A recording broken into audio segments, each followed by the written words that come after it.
अमित शाह जी का आना मुजफ्फरपुर के वासियों के लिए और खास करके बिहार के लोगों के लिए बहुत उत्साहवर्धक है और लोग उत्साह में रहेंगे और विशेष रूप से नॉर्थ बिहार के तमाम लोग इसमें अपनी भागीदारी जमा रहे हैं।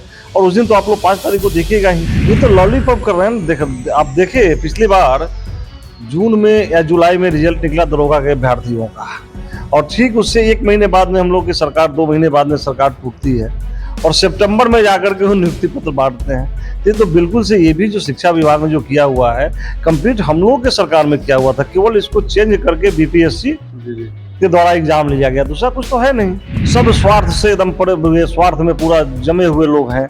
तो लोग का कैसे एकता बन सकता है? किसी को बेटा चाहिए, किसी को पत्नी चाहिए, किसी को बहू चाहिए। तो ऐसे लोगों में, और भारतीय जनता पार्टी का आप संस्कार देखिए, भारतीय जनता पार्टी का संस्कार यही है कि राष्ट्रपति बनने के पहले तो द्रौपदी मुर्मू को राजनीतिक लोगों को छोड़ करके शायद देश की जनता कोई ना जानती है। नीतीश कुमार जी किसी पार्टी के मुखिया का नाम है ना, तो आज तो प्रदेश के मुख्यमंत्री जरूर हैं, पार्टी के मुखिया राष्ट्रीय अध्यक्ष दूसरे कोई हैं। और आप के माध्यम से मैं कहना चाहता हूँ, इसलिए कि 10 साल उस पार्टी में मैं भी रहा हूँ, आप लोकसभा के चुनाव आते आते नीतीश कुमार जी की पार्टी का अस्तित्व खत्म हो जाएगा बिहार से, नीतीश कुमार जी की पार्टी ही नहीं रह पाएगी। नमस्कार, मैं मनभूषण शर्मा और आप देख रहे हैं न्यूज़ फॉर नेशन। 5 नवंबर को मुजफ्फरपुर में केंद्रीय गृह मंत्री अमित शाह का दौरा होना है, जिसके लिए लगातार बीजेपी के तमाम नेताओं का मुजफ्फरपुर में दौरा हो रहा है। तमाम मुद्दों पर बात करने के लिए हमारे साथ अभी साहेबगंज के बीजेपी विधायक राजू सिंह जी हैं।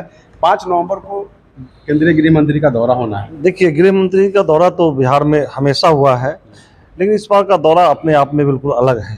इस बार का दौरा है लोकसभा के चुनाव के मद्देनजर, और खास करके इसके पहले जब भी अमित शाह जी आए थे बिहार के अंदर, 2 बार आए हैं केवल सरकार गठबंधन टूटने के बाद, और मुजफ्फरपुर नॉर्थ बिहार की घोषित राजधानी रही है, वो आ रहे हैं। और इस बार यहाँ से लोकसभा के चुनाव के शंखनाद के साथ साथ 2025 में भाजपा अपने बूते यहाँ सरकार बनाएगी, इसका शंखनाद करेंगे वो। नीतीश कुमार तो कह रहे हैं कि डर के बौखला के आ रहे हैं, लगातार दौरा हो रहा है उनका।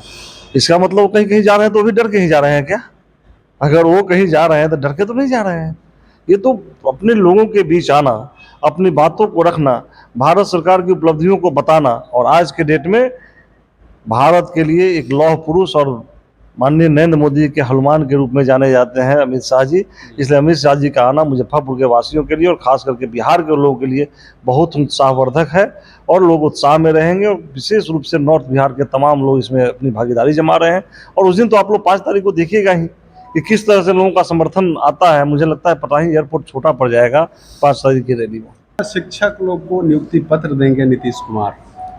ये तो लॉलीपॉप कर रहे हैं। आप देखे पिछली बार जून में या जुलाई में रिजल्ट निकला दरोगा के अभ्यर्थियों का, और ठीक उससे 1 महीने बाद में हम लोग की सरकार, 2 महीने बाद में सरकार टूटती है और सितंबर में जाकर के वो नियुक्ति पत्र बांटते हैं। तो बिल्कुल से ये भी जो शिक्षा विभाग ने जो किया हुआ है कंप्लीट हम लोगों के सरकार में किया हुआ था, केवल इसको चेंज करके बीपीएससी के द्वारा एग्जाम लिया गया, दूसरा कुछ तो है नहीं।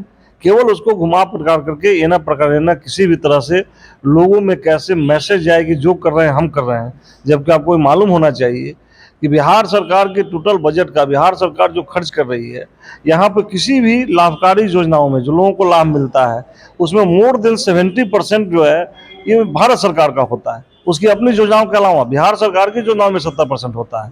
तो नीतीश जी को पहले से आदत रही अपनी पिठ थपथपाने की, आज भी अपने आप को पिठ थपथपा रहे हैं, लेकिन बिहार की जनता समझ चुकी है और बिहार की जनता इस बार उनको जवाब देने वाली है। महागठबंधन एकता की बात करती है और महाराष्ट्र में कांग्रेस के खिलाफ जो है जदयू अपना उम्मीदवार उतारी है। कितना महागठबंधन सफल साबित? ये महागठबंधन में किस तरह के नेता लोग हैं आप देख रहे हैं।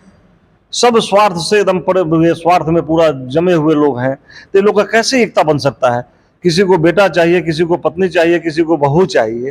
तो ऐसे लोगों में, और भारतीय जनता पार्टी का आप संस्कार देखिए, भारतीय जनता पार्टी का संस्कार यही है कि राष्ट्रपति बनने के पहले तो द्रौपदी मुर्मू को राजनीतिक लोगों को छोड़ करके शायद देश की जनता कोई ना जानती हो, लेकिन आज कहाँ से कहाँ द्रौपदी मुर्मू बनती है, यहाँ पे यहाँ के राष्ट्रपति बनती है। तो ये भारतीय जनता पार्टी का सब संस्कार है। अदना से अदना कार्यकर्ता को उठाकर काम करने वाले लोगों को कहीं से कहीं पहुंचा दिया जाता है। और अन्य पार्टियों का जो गठबंधन है, एनडीए गठबंधन बना हुआ है, एनडीए गठबंधन, इस गठबंधन में स्वार्थियों का गठबंधन है। ये ज्यादा दिन तक नहीं चलने वाला है, ये महाठगबंधन है, इसको महाठगबंधन कहा जा सकता है। अमित शाह 5 नवंबर को आ रहा है, इससे कितना फर्क पड़ेगा मुजफ्फरपुर और वैशाली लोकसभा? देखिए, फर्क पड़ना ना पड़ना मैं नहीं कहूँगा, इससे लोगों में एक उत्साहवर्धन होगा। उस ऐसा नहीं है कि हाँ यहाँ पे हम कमजोर पड़ रहे हैं, भारतीय जनता पार्टी कमजोर है और अमित शाह जी के आने से मजबूत हो जाएगी, ऐसा कुछ नहीं है। लेकिन ये जरूर है कि हर लोग चाहता है कि जिस नेतृत्व में मैं रहा हूँ, जिस नेता पर मेरा विश्वास है और वो देश का हमारा गृह मंत्री है और मेरे यहाँ 2 साल 4 साल पर आवे आकर के कम से कम हम लोग का हौसला अफजाई करे, उत्साहवर्धन करने, तो यहाँ आ रहे हैं उत्साहवर्धन करने। दूसरा कुछ नहीं कि उनके आने से कुछ बदल जाएगा, कुछ फैनेटिक हो जाएगा, ऐसा ना हम लोग उम्मीद रखे हुए हैं, न यहाँ की जनता ऐसे उम्मीद रखे हुए है। वैशाली से आपके चुनाव लड़ने की जो है बातें काफ़ी तेज़ी से चल रही है। देखिए, ये लोग बोल रहे हैं, आप लोग के माध्यम से भी सुनने को मिल रहा है। निश्चित रूप से हर आदमी की इच्छा होती है, मेरी भी इच्छा है कि अगर पार्टी अगर हम पर विश्वास जताएगी तो निश्चित रूप से चुनाव लड़ूंगा। ऐसे में पार्टी का एक कर्मठ सिपाही हूँ। पार्टी जिसमें विश्वास जताएगी उसके साथ लग करके भारतीय जनता पार्टी का कमल इस बार वैशाली से खिलाने का काम करेंगे। इस बार क्या बीजेपी बिहार के 40 सीटों पर अपना दावा कर रही है? दावा नहीं कर रही है, 100% हम जीत रहे हैं अपने गठबंधन के साथ। हमारे कुछ गठबंधन के साथी हैं, छोटे छोटे गठबंधन के साथी हैं, वो लोग को सीट लेंगे, उनको सीट दिया जाएगा। लेकिन उस चुनाव को भी हम ही लड़ रहे हैं, भारतीय जनता पार्टी ही लड़ रही है, इसलिए हम लोग 40 का 40 सीट जीतेंगे इस बार। तो नीतीश कुमार तो कह रहे हैं कि हम प्रधानमंत्री के उम्मीदवार हैं, हमारे सामने कोई है नहीं। नीतीश कुमार जी किसी पार्टी के मुखिया का नाम है ना, तो आज तो प्रदेश के मुख्यमंत्री जरूर हैं, पार्टी के मुखिया राष्ट्रीय अध्यक्ष दूसरे कोई हैं।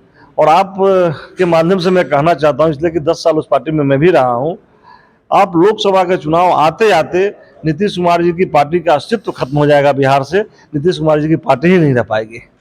तो जैसा कि आप तमाम मुद्दों पर साहेबगंज के बीजेपी विधायक राजू सिंह की बातें सुन रहे थे, उन्होंने सीधे तौर पर कहा कि चुनाव आते आते उनकी पार्टी ही नहीं रहेगी तो फिर वो प्रधानमंत्री कैसे बनेंगे। मुजफ्फरपुर से न्यूज़ फॉर नेशन के लिए मणिभूषण शर्मा की रिपोर्ट।